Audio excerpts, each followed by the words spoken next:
Kasus hukum yang menyeret nama Richard Lee kembali memasuki babak baru. Polda Metro Jaya dijadwalkan akan memeriksa dokter sekaligus konten kreator tersebut pada Kamis, 19 Februari 2026 pukul 10 pagi WIB. Pemeriksaan ini merupakan tindak lanjut dari proses penyidikan yang hingga kini masih terus berjalan. Agenda pemeriksaan tersebut dilakukan oleh penyidik dari Polda Metro Jaya terkait laporan dugaan pelanggaran yang sedang ditangani. Surat panggilan disebut telah dilayangkan dan diterima oleh pihak Richard Lee melalui kuasa hukumnya. Dengan demikian, proses hukum kini memasuki tahapan lanjutan dengan agenda pemeriksaan sebagai tersangka. Dalam rangka kepentingan penyidikan, penyidik juga telah mengajukan pencegahan ke luar negeri terhadap Richard Lee. Pencekalan tersebut berlaku sejak 10 Februari 2026 hingga 1 Maret 2026 dan dapat diperpanjang sesuai kebutuhan penyidikan serta ketentuan hukum yang berlaku. Langkah ini diambil guna memastikan yang bersangkutan tetap berada di wilayah Indonesia selama proses hukum berlangsung. Sebelumnya, Richard Lee sempat mengajukan permohonan pra-peradilan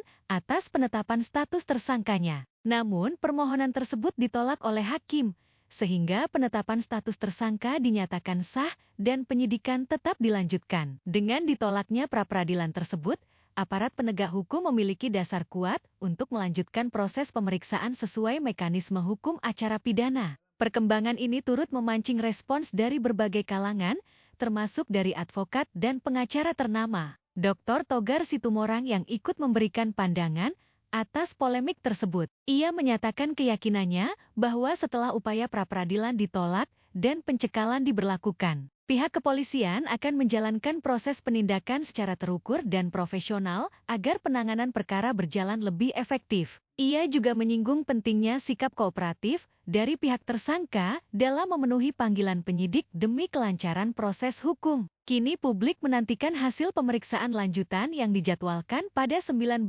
Februari mendatang. Apakah akan muncul fakta atau perkembangan baru? Semua pihak tentu berharap proses hukum berjalan transparan, objektif, dan sesuai prinsip due process of law.